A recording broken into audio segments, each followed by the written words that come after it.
Hello, everyone. Good morning, good afternoon, good evening, wherever in the world you're joining us from. Welcome to Open Source Friday. Thank you for being here. We made it. We made it, team. We made it to Friday. I don't know about you all. I had a nice and spicy week.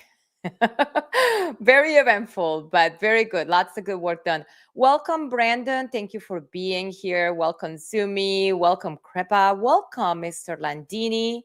I appreciate you all so much for joining Open Source Friday. And for those of you who are just tuning in for the very first time to this stream, welcome. This is Open Source Friday. This is a show sponsored by GitHub, produced by GitHub, and hosted by an amazing team from the DevRel and open source teams at GitHub. And we're here just to bring you amazing projects, not just the projects themselves, but we get to talk to the contributors, the creators, the maintainers, and all the folks who are making open source keep on going. And boy, do we know we depend on open source. Welcome, Mr. Israni. Welcome, welcome, welcome. I'd love to know where people are joining from. So this is my favorite. Thank you for doing that unprompted. That is my favorite thing to read when I see where folks are joining from. From Jamaica, Miss Roxanne, I'm so jealous. From Cameroon, from India, thank you everybody for joining. What an amazing, we got a great team watching today. So I am joining you live from the west coast of Florida, where it's very warm. So salute and warm hugs for those of you in parts of the world where it's still very cold. But as I mentioned, Open Source Friday is a show where we get to highlight amazing projects. This project in particular that we have today has had an incredible story, a masterful pivot, really. So it's like really interesting to me also when like teams get started, they get to work on things and then they make adjustments. But they're doing something that is extremely timely. And I'm delighted to have the CTO of the company joining us today. For those of you who are not familiar with Mastra, you're about to learn everything that there is to learn about it. It's a great framework.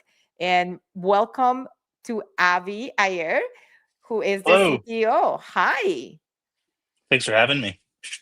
Thank you for taking the time for being here. I appreciate that the team has been trying, we've been trying to put this together for quite some time. I think I met someone from your team at a conference last year. Maybe it was Render, or it's been a while. It's been a long Yeah. conversation. I'm in your Discord. I've been lurking. I've been using lightly. But thank you so much, Abhi, for taking the time to be here. I cannot wait for you to share what Mastra is about. So I know that it came from the Gatsby team, or maybe some of y'all were from Gatsby at one point. Maybe Yeah.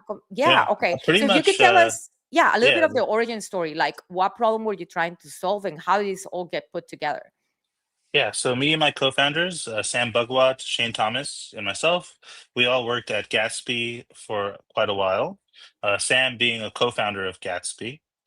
And Gatsby was for those who don't know, Gatsby was an open source static site generator with React, and one of the first of its kind back then. Static sites were all the rage during the Jamstack era of our development careers.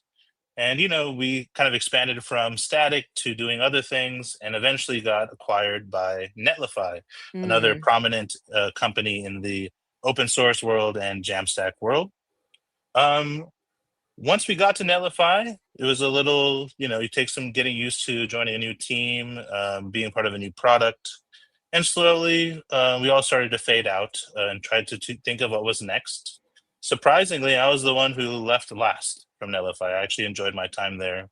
Um, and Sam had pretty much stolen us out of Netlify with this idea of I want to build a better Salesforce, which is surprisingly how we're going to get to Mastra. Is a very surprising journey there. But he wanted to build a better Salesforce. And I guess we had the arrogance to think that we were the guys to do a better Salesforce. We tried building a linear like experience for doing a CRM, and we spent a lot of time building a CRM when this CRM was supposed to be an AI powered CRM. And the Uh-huh. reason we didn't want to touch the AI parts because there wasn't any movement in TypeScript in AI at the time. And we were kind of too busy focusing on things that we like, user experience and product and things like that. So when it came for us to go raise a seed round, pretty much all investors were like, "Hey, this is a AI CRM, but I don't see the AI part." Where And is the AI? we were like, "Oh yeah, if you squint a little, you might believe that it's there." Um, so taking rejection on the chin, we started trying to integrate those AI things that they expected, and we found it to be very difficult to get far fast when you're trying to iterate and experiment. So funny enough, I was visiting a friend in New York City. I went to his office. We work in financial district. I walk in. I was supposed to have beers with the guy, but I walk into a hackathon, an AI hackathon that was happening in the WeWork lunchroom. And so turns out he can't hang out. He's participating in the hackathon. So I figure I'll participate too. In doing so, it took us 8 hours, the whole day, to build a chatbot that can read PDFs. Now, that might seem so uh, really contrived today, but it was really hard to do, mainly because you're educating yourself for the first time how to do something, as well as putting yourself under a time pressure to do it. So we did it, we got it working. Pretty much most people were submitting Google Colabs, Jupyter Notebooks. Yep. If you ever been to hackathon, that's not what's going to win a hackathon. You need to have something cool. So we built like a Next.js app, and thankfully, having the web experience from before, our hackathon project looked very good, and we were able to win. And that actually made me really think that what if other people could get far fast, and something that took me 8 hours should take the next person 1 hour or even less. Mm. So Sam, Shane, and I, we looked at each other. We didn't want to do open source again. No offense to open source. We were just had done it for so long that it was kind of tiring. But then after going through this experience, we were like, we have to do this again because I think there is just a missing library or framework in the market to help people build AI. So that next day, Mastra was born, and the CRM was dead. Um, and since then, we started, from that moment, we started building what we like to call the primitives of AI engineering. And when we started, the primitives were not as much as they are today. It started with, LLMs, with tool calls and a loop. And then it has expanded to workflows and memory and MCP and skills and you name it. We are building the primitives for doing that. I'm sorry if this is a long story, but we got into Y Combinator shortly after our first release. Met so many agent builders in San Francisco. It helped really focus what Mastra as an open source framework should be. And since then we have our 22K GitHub stars. We have over 1 million downloads a month. Like people are really resonating with what we're building. Yes, you have been on fire. I'm going to share the repository here. And for my friends that are joining me on LinkedIn, hang with me. I'm coming with the link that way. So, everyone, go ahead and go to the link and start the project, please. Let's get the project trending. I love Gatsby. I think one of the, multiple of the very first things that I ever did, like my first web pages were on Gatsby. Yeah, And then funny enough, I became like an Netlify fan after too, like obviously like yeah, that transition. That art of the pivot is so interesting to me. That's a whole conversation. We need to sit down and talk about founders and making those decisions because it's hard to shoot the puppy when it's like, you're like, but no, exactly. I love this thing. And then making the decision that open source is the way to go. I salute that. I know it's exhausting, and having had a project like Gatsby that, such a long time and so impactful in the community, I know that comes with a lot of baggage and work and time and effort and tears and sometimes Yeah, even blood. So yeah. I can totally get the hesitation there. So you got into Y Combinator, and then based on this hackathon experience, you build basically, you're like, okay, there's an opportunity here to build this framework. We're going to do it. And then you pick your stack and you build it. I guess you build it using, is it Vercel or no? Definitely in the Next.js framework, right? Uh, For the AI pieces, we started with using AI SDK, okay. and that was a really good way to jumpstart everything. But AI SDK is a great library, but there's a lot of other components needed to build an agent for production. And Hmm. so then we started layering other open source libraries, and then started building some of our own to kind of complement the LLM piece of the puzzle. Amazing. So now you're okay. So you actually have a lot more going on now. And Right. so if I'm a developer and I'm watching this and I'm thinking, okay, I want to build an agent. I want to get started doing this.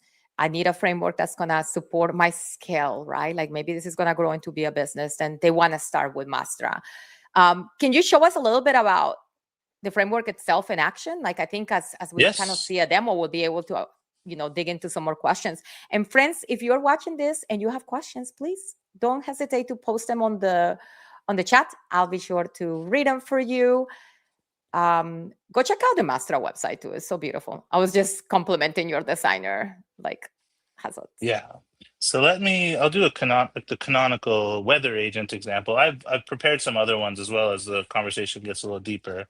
Perfect. But let me share my screen, and I'm going to show just how people get started with Mastra. And I might have to like unshare to put a API key in or two, but we can get That's started anyway. That's totally fine. While you're doing that, I'm gonna share actually, and this is when I met. And my gosh, I'm spacing out the name, but because you're either your co-founder or maybe it was all of y'all wrote a book, right?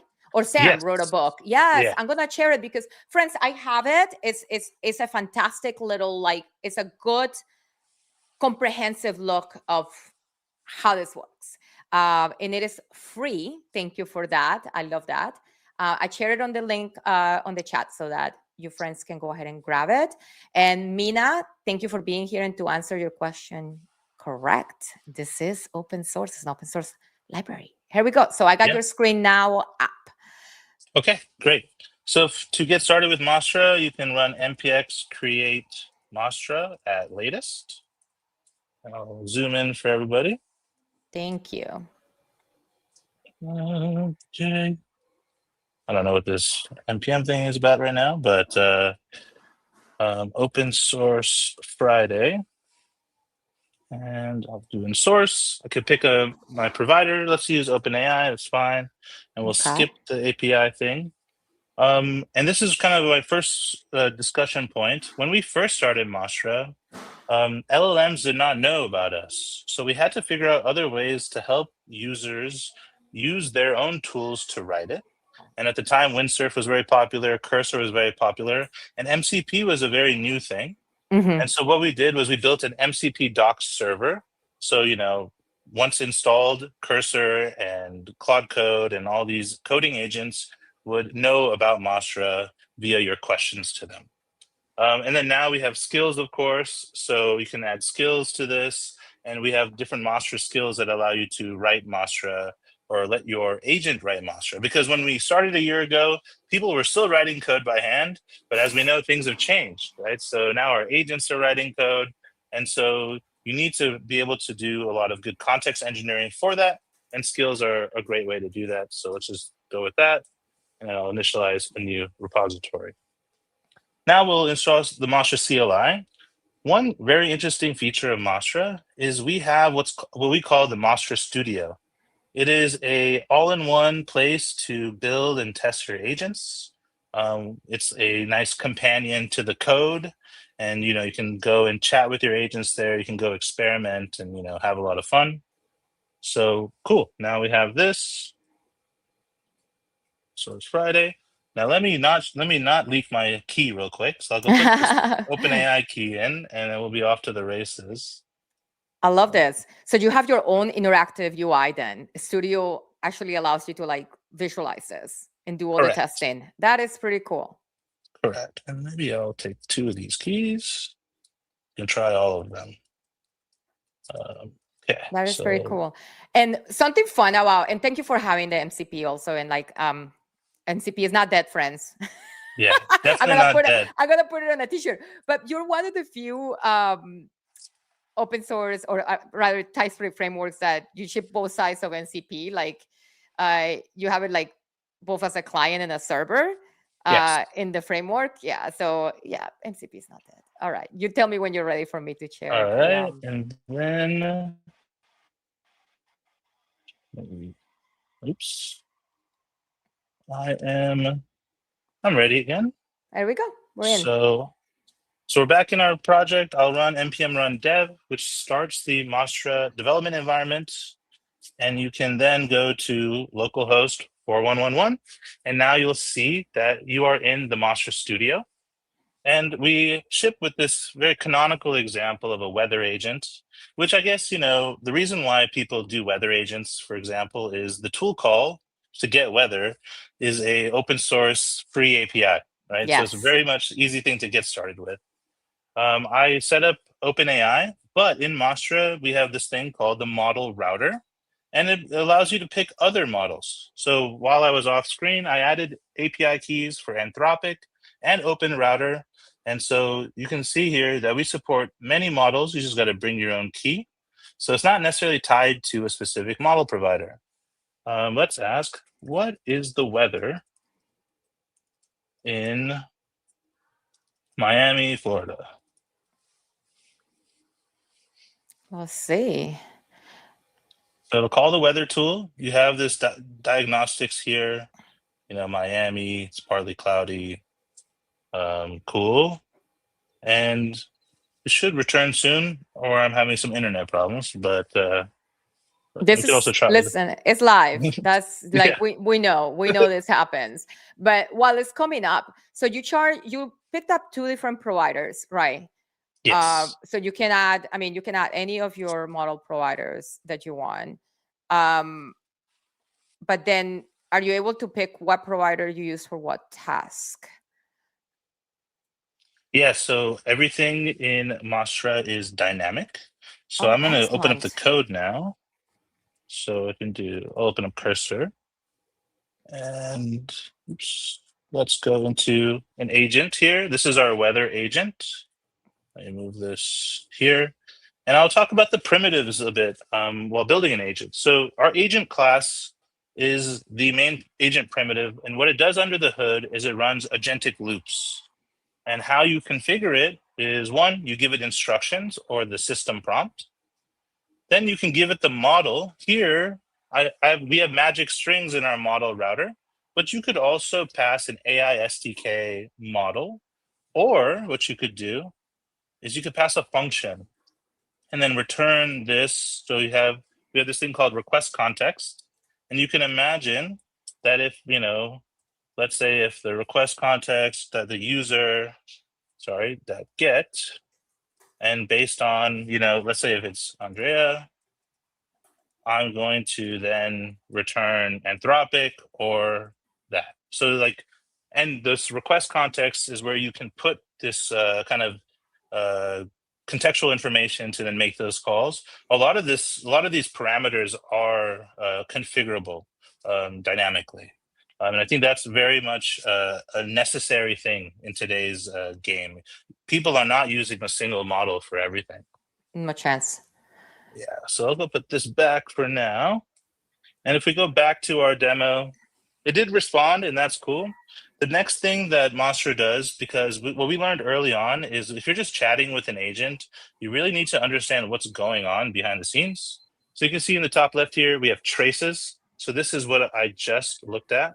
What is the weather in that? I can look this up, and now I have a full tracing view of all the things that happened. So this was the input, this was the output, other metadata that occurred, and different attributes on the agent. I can look at, the LLM call itself. You can see how many tokens it inputted and outputted. You can see the raw input and then the raw output. And I'm using GPT 5.1 mini, so it has reasoning state in it. And, that's cool. You can see all those things. And then finally, you have these different steps of the agentic loop. So this is, just returning the raw data from that. The next thing that we learned is with observability and traces, you need to be able to constantly iterate on your agent. And so that's when we built scorers. And scores are a way to run evals.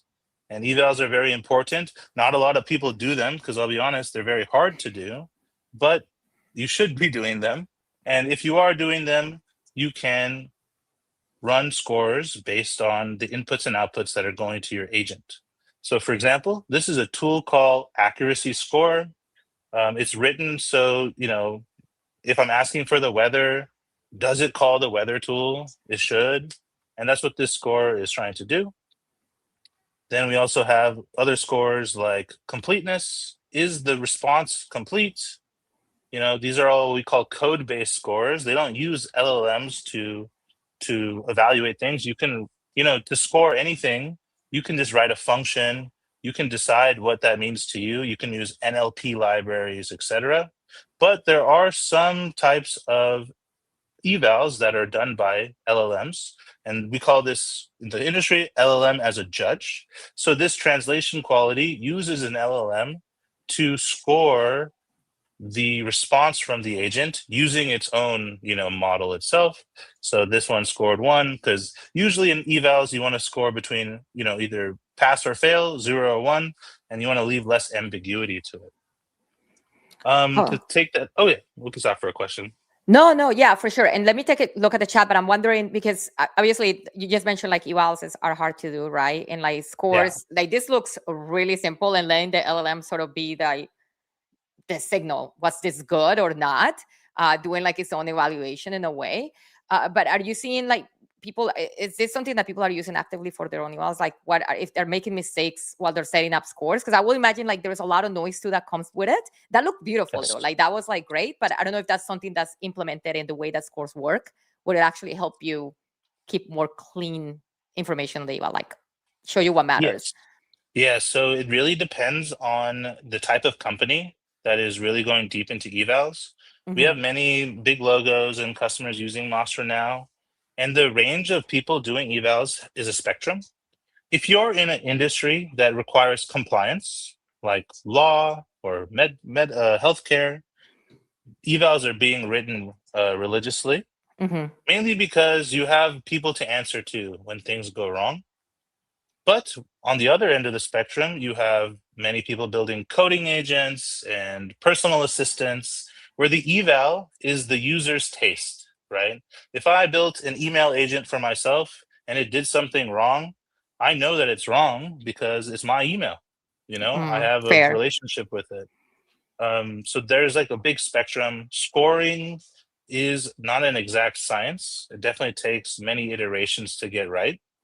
And so to kind of build what we like to call it the scientific method of having a hypothesis on how to change your agent for the better, modifying your score to actually collect that score, and then over time seeing, are you increasing score from 0 to 1, and if you are consistently getting ones, then you're doing pretty good for yourself.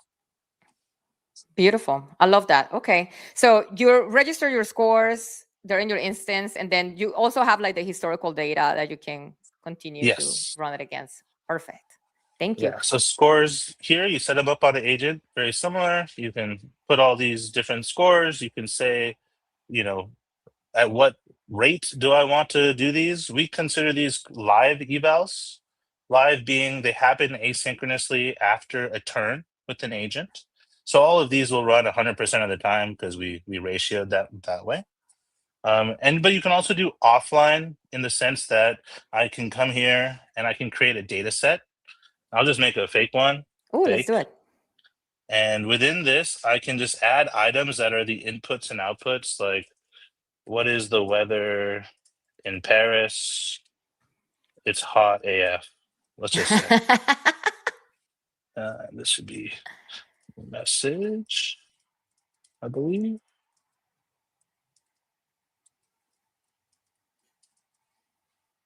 And this also should be, I don't know, result. Let's see. And it might validate these things. Must be valid JSON. Well, it's always a live demo when it's a live demo. This is how we know it's real. In any case, if that worked for whatever reason, you could have a bunch of inputs and outputs that you want to add or you want to test over time. So actually I can go to our trace view and I can add this to our data set here. And I will add this to the fake data set. And you know what, let's go add some more things to our data set. So what is the weather in Paris? Let's use a different model. Let's just use 4.0. Why not? RIP. Let's see. It's thinking. Someone in the Thinking, chat say he didn't like AF. That was it. Okay. that's not too hot. And then what's the weather in San Francisco? So, as you're communicating with your agents, you're shipping them to production, you're going to gather a lot of different traces. And some traces will be signaled good and signaled bad. AKA, signal good means, wow, the agent really responded well. I should Mhm. use that for a test item going forward. So I know that given the same scenario, it's always going to respond well in that scenario. But then there's also some example bads where it did not do well, and you want to make sure you have those. So here, now we have items in our data set. We can run experiments on them, and I can just run this agent. I can select my weather agent, and I can select the score. Let's just use the translation quality, and I can run that. And so now it's going to take those inputs and output or input items and then run the agent on them. And then maybe I change something in my agent, I can iterate on it, and then I can just start running these over time. So it scored 1, it'll probably score 1 on all of them, all of them were scored. So that's kind of cool. And this is what people are doing now with us. Like we just released these experimentation features. And so people are getting really excited about building their data sets up, getting non-software engineers involved, Mhm. because a lot of companies are, there's software engineering teams for a subject matter expert company. So for example, if you're a vet clinic, your engineers are not veterinarians. So maybe the veterinarians should be the ones deciding what is good and bad in the data sets and what is worth testing and what is worth not testing. Wow, that is very fair. I was gonna ask you, and you actually just answered that question because there is a lot of like third-party tools that do evals, but you made it part of the framework, like as Yeah, the, infra in the framework. yeah, the reason we wanted to, and no hate on any other tool, Yeah. but when you're using those tools, you're not actually as close to your code as possible. Like let's say you wrote a Mastra agent, but then you're doing evals in a different product. Well, we thought, these things should be connected, especially if, you're running the agent loop in Mastra. Well, the traces and the observability and the evals and the data sets should all be part of that loop as well. And so that was the decision we made. But you can use products like LangFuse, Langsmith, BrainTrust. We have exporters to everything. And this might be a good little thing we learned about open source. We may want to build our own things in open source, but we have to meet users where they are. And so, for Hmm. example, when we first started Mastra, we only supported libsql as a database, mainly because I thought libsql was cool, and I still do. But when someone asks you for Postgres, you can't say no. A lot of people are using Postgres. You want to meet users where they are. Not everyone's going to use Mastra observability. If they want to use LangFuse or BrainTrust, we should be 100% in support of that and make sure that they can. So the way we designed Mastra, I can go just do a little quick view here. This is the Mastra monorepo, and I'll just give you an example of how we do our code in a way that it is available for anyone to fork or extend. And the best way, I think, to show that off is storage. Mastra supports many storage adapters because you need to store data when you're running these applications, whether that's messages or traces or what have you.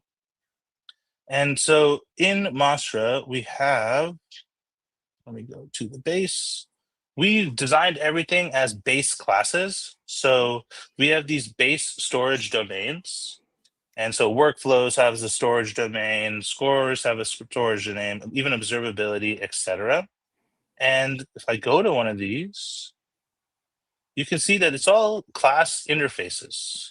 They're abstract classes. So if you wanted to bring your own database, you just implement the workflow storage with your own flavor of whatever the heck you want to do, and then you're off to the races. So we've designed kind of all of Mastra to be extendable via these class interfaces. I appreciate that. I think that that's where a lot of platforms go wrong, trying to lock you into your choices. But Yeah, you gotta let developers choose what they want to do. That's fantastic. I love that, and you're doing that with evals, with observability, with storage. correct. Fantastic. Yeah. Some other things we can note is our agents have memory by default. So memory is the ability to, it may seem kind of simple, but a conversation history is one way to do long-term memory. So as you can see, this conversation has all my messages. We have like a memory section here where you can add different types of memory. Semantic recall, which is the ability to use vector embeddings and search through the message history. We have working memory, which is a memory type where an agent can use uh, either a string or an object to write little notes for itself. And then we've just shipped a new memory, which is called observational memory. And I'll go and add that right now.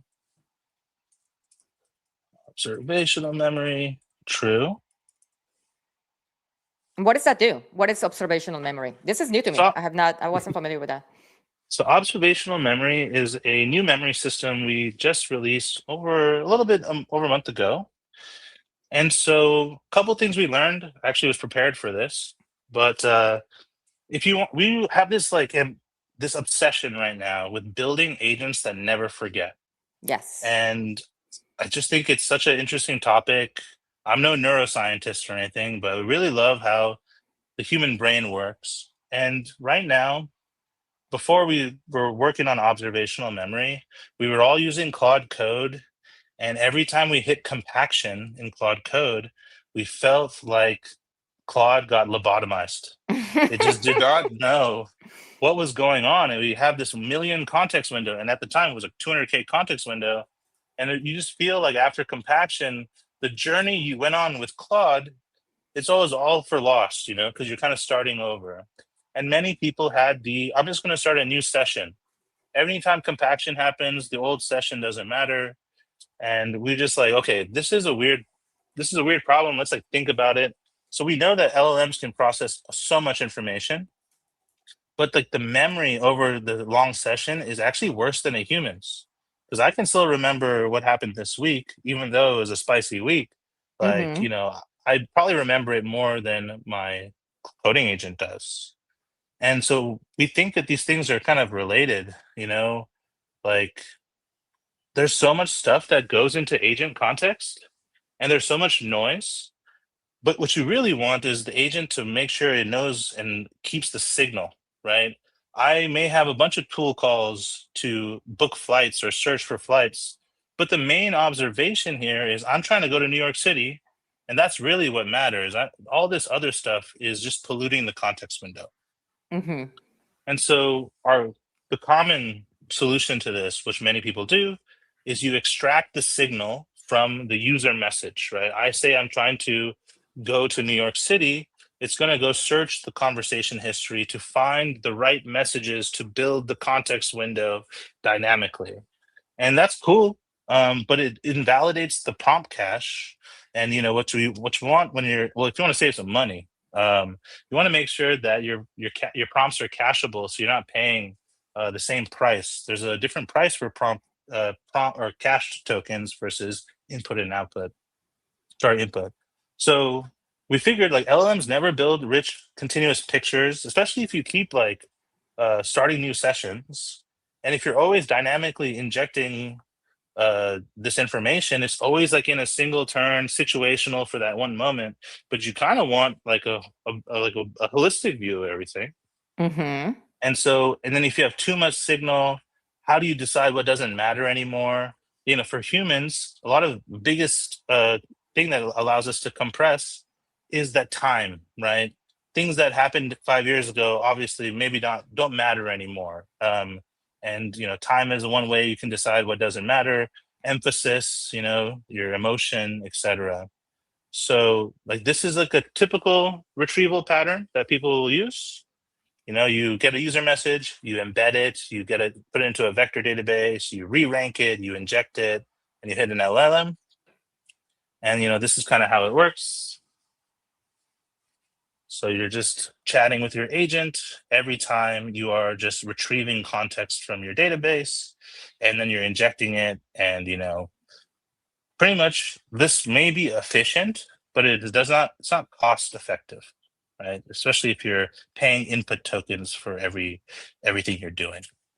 So that's one example. So Tyler Barnes on our team, he really dove into this problem, and it's honestly shout out to him. I'm just a figurehead for talking about it right now. Um, he had this insight, like humans are really good at like filtering out noise, and what we can do is we can thrive, like as humans, we thrive with lossy memory. We don't necessarily need all of the data to then figure something out. We just need, high level pointers or clear events that have happened. And agents right now, they need a lot of like hand holding there. So we thought, it's forgetting a feature. If you look at your common day, you do all these things, but the things that stay are the events that matter. And the things that you forget are things that don't, right? Like I don't Irrelevant. really remember tying my shoes Hmm. today. I probably did, or it's not important. But I do remember I had to come on this podcast, and I'm going to remember later that it was a great podcast, right? Or live stream. So those are the kind of things that we wanted to model it. So we wanted to model agents this way. So we built it. It works pretty well. And how it works is we have 3 agents. So your main agent, like the one that I showed in our studio, this is the main agent. We call it the actor. And these other 2 agents are we call the observer and the reflector. And we think it's the subconscious mind of your agent. It is these 2 agents that are always watching the conversation history, making Okay. observations, and then compressing things into events. So you don't necessarily need full context. So this is how it works. I'll just show this version of it. And And this is so three as separate agents, right? Three different correct, agents tackling the correct, same memory problem. Okay, go. This is correct. cool. And then it's all running in the background. So as you can see, as messages come in, these observations get buffered up. As soon as you hit a token threshold, usually we set it around 30K tokens because we're Okay. trying to do more with less. It will then take the message history, compress it into these event-based observations, and then now this observation list is in your system prompt, and you only need to take messages that you have not observed yet. And so what this allows us to do is you have something that's very cacheable, and it actually works very well in terms of recall. And how we kind of figured that out is we did a benchmark called the long mem eval. It's a 500 questions, and it has tons of data, like 57 million tokens of data. And essentially it's like a question answer with an agent. And the model has to find all the right information. And so we benchmarked it against other memory products that are on the market, and we did really well. This benchmark is quite old. It uses GPT-4o as the base model, which I did say RIP GPT-4o, even though we just used it. Um, Yeah. it's like a nice baseline though, because if you can score well on a bad, quote unquote, bad model, old model, then what would you be able to do in a new one? So in our results, we got around 84.2%, which is like, pretty solid. That This is is across the impressive. board. But then we thought, okay, what if you start adding really good models? So we did GPT-5 Mini, scored like 94.9%, Gemini 3 Pro, and everyone in this list is good. It's just our new strategy is kind of helping out in different areas. So these are the areas. And once again, it makes sense that these are the areas because this feels more human to me. Temporal reasoning is thinking about things in the aspect of time. That's such a human thing to do because we're looking at the clock, right? So I think that was really interesting how we scored high. knowledge update, when we learn new things, we should unbias the old things we know and start biasing new things we know. And then multiple sessions, like you are, as a human, we are multi-session in our lives. Talking to you right now, talking to a friend, I didn't change as a person. I have to maintain context between these sessions. So it was really cool to go through all of this. And yeah, and Gemini 3 did pretty well there as well. That's Okay, impressive. I'll stop What? for questions. That was a lot. No, that's super, because honestly, this is so timely, because that the problem of persistent memory, like especially now, there's a lot more people tinkering with agents for their own things, and they want to be able to offload the things that don't matter. Like what Yeah, the exercise you just showed us of, like, I'm not going to remember the door that came through, but I know I came into the office. Like, it's an important how I walked in kind of thing. yeah. That's super, super interesting. And so you have three agents on this job now. Um, you mentioned something that is super relevant to me right now. I've been reading a lot about this and doing my own experimentations with memory because of cost. Yes. And you mentioned something about the cost of cache versus input for tokens. And I guess that is the reason why we should be thinking about this problem, especially when we're building agents for scale. Like, you want your agents to feel human when they're, especially like a support bot. I'd much rather not Yes. have to repeat to you, I'm trying to find a flight to New York. Yeah. like we Yeah. had this conversation already. So thinking about cost, obviously, like, what's one massive application, but the human angle of it, and thinking about approaching it like from the point of view of how a person does it, is super fascinating to me. What are you seeing people experimenting with this? How old is observational memory? Like you said, it's about a Um, month old. yeah, we released it in February, and Okay. this is our research post. Y'all can take a look. Yes, please. And it's also deep dive on how it works and everything. And people have built their own versions of observational memory in like Python. We're going to be building out a more generic library, so like anyone in TypeScript can use it. You don't have to be a Mastra user. It's completely open source, Beautiful. and it's super fun. Like I've been in the same. Oh, I guess I don't want to get too far ahead of myself, but like with this, I've been in the same coding session for a month. No way. Yeah, it's pretty cool.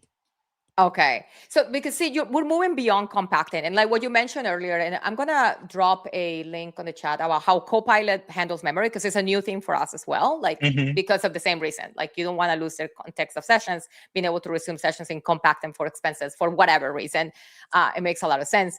But you've been coding the same session for a month using Yeah, observational memory, and it's working out. Obviously, it's you're not working out. feeling any kind of degradation, and you're still coming out fresh.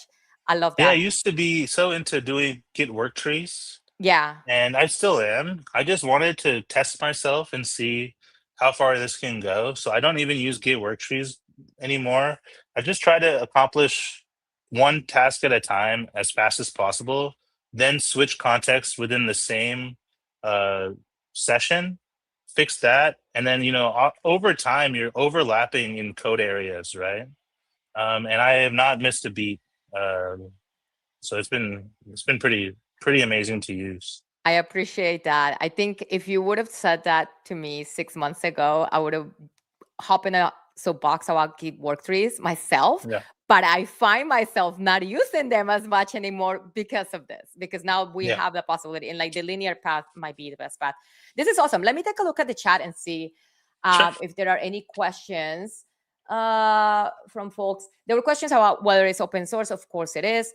When you were doing the demo, the studio is part of the project. Yes, that is open source. So when Hmm. you're testing out Mastra, if you want to go in and create your agents, like, yes, this is the framework. What you're seeing here is what you're working with, and it is free to use. Um, a comment about being TypeScript first, and definitely, because frameworks are for sure shaping the way that we're doing things now. I don't think there's any questions that are super relevant right now. Friends, if you want to ask a question of Abby, please drop it in the chat. Otherwise, we can carry on with the demo, but this has been fantastic. Uh, Awesome. So I want to switch gears now. I mean, it's the same gear, but we're gonna go into a different perspective. Now, agents today, I feel like we're in a coding agent era right now. When we got into Y Combinator, many agents that people were building were for human workforce. For example, Mm-hmm. replacing the back of office of a small business, or trying to replace accountants and these things. And I think, as I mentioned earlier, writing evals is very hard. To truly replace a human, you have to come correct. You cannot have any mistakes. And so it's a very hard task. And what I think has happened is coding agents do not require the same rigor because we are the tastemakers of the thing that we're using. Plus, we can decide not to push the code or commit the code. And so Mm-hmm. we've seen this huge expansion. It's like a Cambrian explosion of coding agents and coding products. Copilot, obviously, Claude Code, Open Code, Droid, all these different ways to write more code. So it almost feels like they're trying to replace us first. It feels like. And whether that be the case or not, in Mastra, we want people to be able to do whatever they want to do. So I'm going to turn this weather agent into a coding agent Wait with a a couple lines minute. of code. Yeah, just a couple lines of code, and I'll turn this into a coding agent. So we have some primitives to turn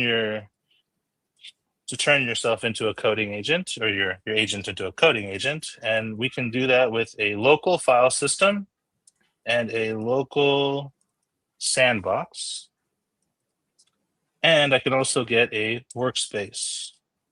So workspaces in Mastra are a collection of a file system and a sandbox put together to allow your agent to read and write files, execute untrusted code, as well as leverage skills, right? Claude skills or agent skills. So let's make this workspace happen. Once again, workspace is an interface. You can extend it. And let's do sandbox. And let's do the file system. Oops. I haven't tabbed in a long time. What is this? Base path, workspace. So simple as that. I can also have a skills path. I think this is an array. Let's just say it's dot agent skills or something. Or is it skills dir? I forget. I forget all the time. That's why TypeScript's great, because I can just see what's in here. There you go. I think it's skills, agent, skills. Cool, it was an array. So take this workspace, and I'm going to pass it to my agent. And Okay. because So I have a studio, oh, go ahead. no. I just wanted to clarify. Like the primitives were there. You just gave it within the workspace the tools that it needed, and then you gave it the execution, right? Like I missed that bit. If you gave it the, was there a? Let me see. File space, workspace. Okay.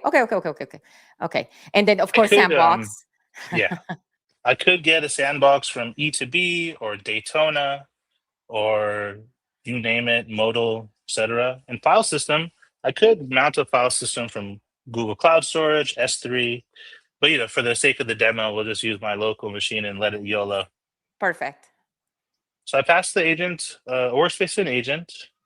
Cool. And now, if you see on the right here, we have all these workspace tools. And these just magically get added. So now your agent is able to read and write files. So let's actually say, can you write the Tokyo weather to an MD file for me, please?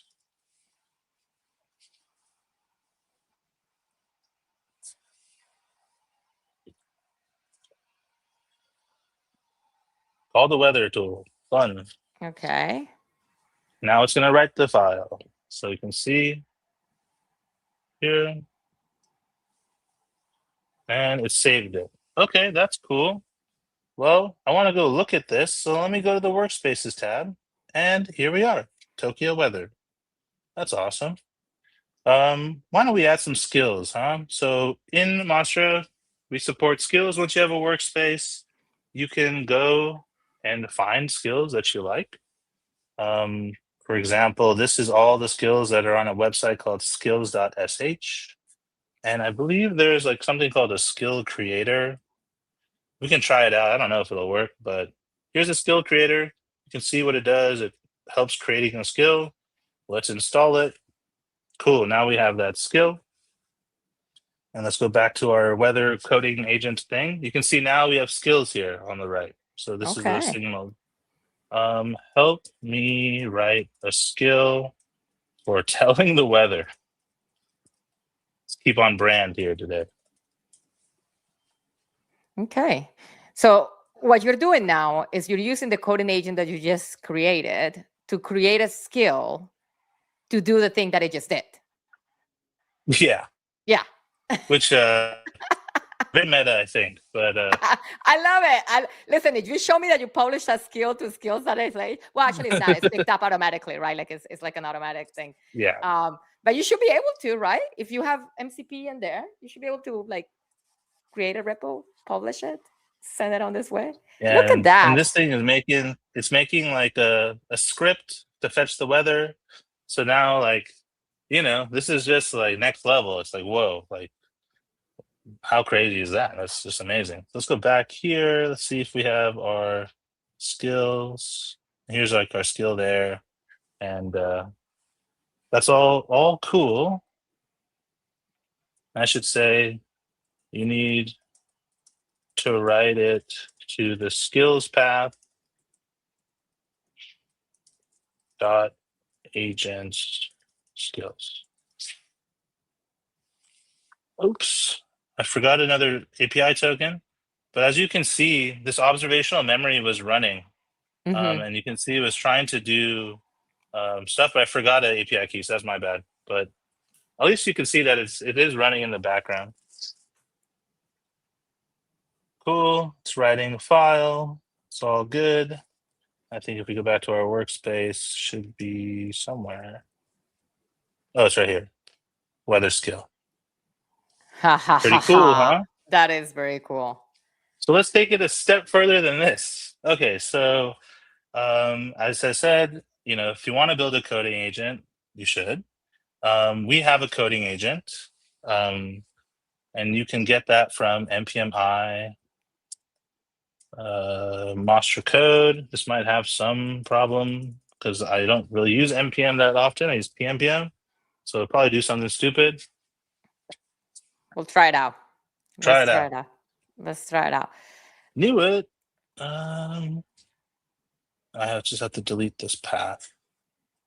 Yeah, I don't know. This is the reason I don't use npm. Cool. Cool. And now let's just run Mastra code. Cool. So now you have a coding agent that's more focused than the weather, the fake one I just made, with real system prompts on how to be a coding agent powered by our observational memory. So like when I was saying that I've been in a session for a month, I'm in one of these sessions. Oh. So I can say, what's up? Actually, first, let's set up some observational memory things. Here, you can set up your observer and reflector models. I'm using Haiku. That's chill. And then What are I'm going to those say, thresholds? Those thresholds are for you, like what your expense is, or the threshold is like, I'm going to wait. I'm only going to start observing if the conversation history reaches that? Okay, reaches that. got And it. then to compress it even more, it has to hit 40K of observations already made.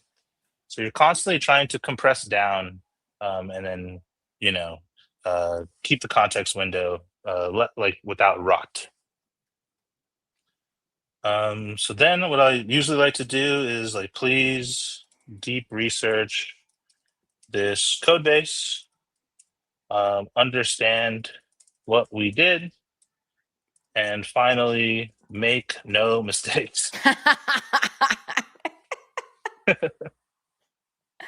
All right, with the And thread. so you can see you can see that when I installed this, I installed a Mastra skill, which allows you. So this is, imagine if you were working on a Mastra project yourself, there's a Mastra skill here that teaches the agent and steers it in a way to know what the framework does. And then, so this loaded the framework guide, and now it's reading stuff. It's reading the package JSON. It's going to go and understand what all is in this, just reading a bunch of files. And it has a complete picture. It's going to give me this information. And I think I'm going to have it build me another agent for fun. Okay. Let's Listen, but build. this is very interesting though, because you're like, you created a space where you can build the agents or becoming an agent itself. My brain, my mind is blown. No, this is very, very interesting. So what surprised me, you just gave Yeah, that. Okay. All right. surprise me. And so as you can see, like we've built, so this Mastra code is open source as well. It Nice. uses a base class, and that's the theme of the talk today, base classes and interfaces. It uses a base class interface of what we call a harness, and a harness is a very popular word in AI engineering right now.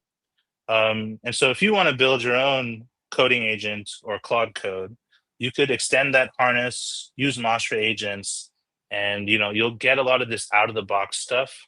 For example, the harness allows you to have a task list. It'll ask you to, you can ask questions. This whole Claude code or Claude Cowork UX gets built in by default when you're building with this harness abstraction. And yeah, it's just been really cool to like take open source to its fullest, because a lot of these other tools are closed source, and we just kind of wanted to like pull back the curtain, and Thank you. you can build Yes. your And own. expensive. Yeah, for sure. But this has a really nice buttery feel to it. I love it. I love so completely open source. And basically when I can create this and create as many agents as I want Yep. in Mastra. Yeah, and then you Amazing. can deploy it to your favorite hosting provider, Hmm. because Mastra can run as a server, or you could use it in Next.js or whatever server that you're trying to run. But Mastra itself, the thing that powers the studio, behind it is a Mastra server. So if you wanted to have let's call it an AI microservice, you could deploy just Mastra stuff by itself, and you can put that on AWS or Next.js or whatever. And then now you're in the game. All these agents are on the internet, and you're off to the races. Amazing. Amazing. What did it surprise you with then? What's a Globetrotter agent? I guess we'll have to wait and see. Yeah, I guess it'll help plan trips, I guess. Okay. I like it. You think, and that was a deduction from the having the context of the Yeah. conversation you just had. That's why it chose that. Yeah, That's based very on the weather interesting. agent that already existed. Yeah. Yeah, that's very, very interested. Um, we're coming up on time. I want to make Yep. sure that we tell people how they can get started, and I want to share the Discord. Where is your community at? I know there is a Discord instance which is very active. I think all of you are in Yes. there, um, chatting with folks. So I'm sharing that right now on the comments. So folks, go ahead and join. How can people get started contributing to the project if they want to? What kind of contributions would you like to see? This is a lot though. Like I had no idea there was so much in Mastra. Like it's gonna be a fun weekend for me. Yeah. I mean, we've been around for a year, so imagine what we can do in another year. It's Um, wild. in terms of finding us, Discord, very active. We're all there chatting. On Mondays, we do a live stream ourselves. It's called the AI Agents Hour. It's at 12 p.m. PST. You can find it on YouTube if you look up Mastra AI. On Thursdays, every Thursday, we do a workshop where we teach these concepts. You can find that on Luma for Mastra AI. That we talked about harnesses this week. Previous week, we talked about Mastra code and memory. Next week, we're talking about multi-agents. So if you want to learn something every week, come see us there. And then finally, you can follow Mastra on Twitter or X. I mean, you can follow me, my co-founder Shane, and Sam. Just follow all of us. We retweet and post a bunch of stuff, and we don't troll that often. I like the disclaimer, not that Yeah. often. Beautiful. Well, we Yeah. got folks already joining the Discord. Um, I'm gonna check out your streams. It sounds super, super interesting. Definitely listen, friends, if you're working with this, like understanding what a harness is gonna take you a long way. So, and Yeah. we haven't talked about this a lot, honestly. I know I definitely haven't. But the ways that you can make this effectively work for you. And you brought up a super excellent point about how when we first started working, even 3 months ago, 4 months ago, it was agent to help Abby. Like it was, I Yeah. was building an agent so that Abby could work with it. But now we're moving to a spectrum that we need to build agents to help other agents, and it's a Yes. completely different scenario. So that's super super interesting. Very timely question. What does the future of Mastra look like? What's in the roadmap? What are you working on that you can share? So we have like three pillars that we're going to be continuing to work on. One is memory. There's just so much to explore, and we're so interested in it. So we're going to keep going down the memory path. I'm sure observational memory is going to get some power ups. So that's cool. Two, observability.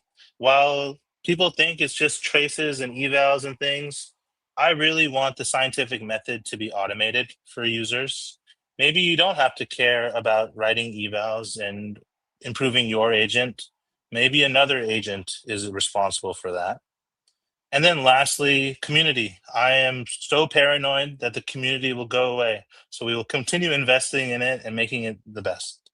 We have a conference coming up in Oh, April no way. 9th. Nice. Yes, in San Francisco. It's called TSAI Demo Days. You're going to see a lot of companies who have taken not just Mastra, could be any agent into production. That'll be live streamed as well. So more community events like that, expect those to come. I appreciate that support, and that's really what makes open source open source. So thank you for keeping the emphasis on community and putting on all these educational things, taking the time to be here. Like, friends, we had the CTO of the company demoing it for us. Come on now. Thank you. I mean, this has been delightful. Thank you so much for taking the time to come by. I'll be sure to add all of the links that we share in the comments to the description. For the folks who join a little bit later, and maybe missed the beginning of the transmission, I'm gonna post a YouTube link for where you'll be able to see it, but I actually made a short link for it. So it's gh.io/Mastra, and that's gonna take you to the YouTube stream, and you'll be able to see it there. It started from the beginning. You definitely do not want to miss everything that we talked about. Thank you so much, Abhi. This was Of great. course. Yeah, thanks for Uh, having me. It's so much fun. Come back. Yeah, Please would come love to back. anytime. Amazing. Thank you. Friends, let's give some sparkles to Abhi. Be sure to follow Abhi on Twitter. He promised not to troll us too much. Yeah, Not all the time, anyways. But you guys are putting out such amazing content. Like this book is such a good gem of a little book, honestly. So thank you for putting out all those resources and do it free and open and for all of us to have access to it. So thank you, Abhi. Have a great day. of course. Yeah, thank you.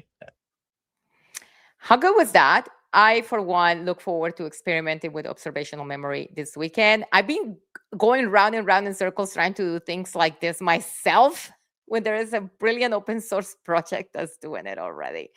Love that. Love the possibility of you creating your own agents and sort of examining that new frontier of like the agent to agent.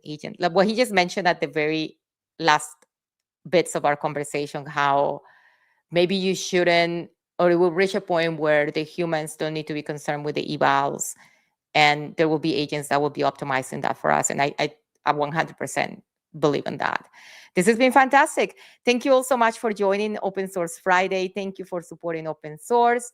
Let's see. Let's make sure that I'm not missing any links. I given you the links to the repository. Please don't forget to go by the repository and drop some stars, drop some love to Mastra via stars. It is a free way that you can support this project. Go drop a star if you haven't yet. Join their Discord server. I've been in it kind of like lurking. They are very active. They are all in there answering questions and interacting with the community. And I really appreciate that this company is keeping the focus on community and all of us, giving us all these resources. Please don't forget to subscribe to our YouTube channel so you never miss a notification for when Open Source Friday is on. It's been my pleasure to be here with you today. I'm going to share so you can make my little slice of hell. I mean, make my interactions on Twitter better if I get to talk to all of you. So please follow me there. And yes, the link to the book, let me find it quickly. It's a phenomenal little book. I think I remember now where it was. It was a render ATL, and I think it was their CPO or someone from their company was there, and he was passing them around. And I think they actually done a newer edition. I think this version online is an update from what I have in hard copy, but it's very easy to digest. And if you are coming into this new paradigm, like you're figuring out the way that you're going to incorporate. Earlier I saw a question like, can I add an agent to my app? Of course you can. Like it's unlimited what you can do now. Should you? That's a conversation for another Open Source Friday. Maybe we should dig into that. Like when is a good time for something to be an agent versus a skill versus a documentation. Anyways, thank you all so much for being here. I posted the link to the book. Check it out. It's really a great book. Go on and give a follow to Abhi on X. And I'll see you next week for another Open Source Friday. Thank you for being here. Let me leave you with let's leave you with a jingle. Huh? You know, I gotta look through my scroll of things. Oh, I'll bring you in the very timely topic of developer choice. I am proud to say that GitHub is very focused on that. And this video that follows is proof of that. Thank you for being here. Catch you next time. With GitHub Copilot, you can shift your development tasks from sequential to simultaneous with the agent of your choice in Agent HQ. The Agents tab on GitHub is where you can manage all your cloud agent sessions. From here, you can assign ad hoc tasks to Copilot, to Claude by Anthropic, to Codex, or to a custom agent. We can also use this tool to monitor our tasks, all from one centralized location on GitHub. Now, most change requests come via issues, and you can assign issues directly to an agent like Copilot, Codex, or Claude. Choose the branch you wish to use as the base, and again the agent you want, and let the agent do the rest. Inspiration can strike from anywhere, including away from your desktop. We can manage agents and even assign tasks right from GitHub Mobile. Given that developers spend the bulk of their time in an IDE, it's natural to expect to have access to the same functionality from there. In VS Code, you can orchestrate all your agent sessions, local and cloud, from your IDE. Just like before, we can assign to Claude or Codex or to Copilot using a custom agent or specified model. These tools allow you to assign and manage parallel coding agent sessions all within your existing workflow.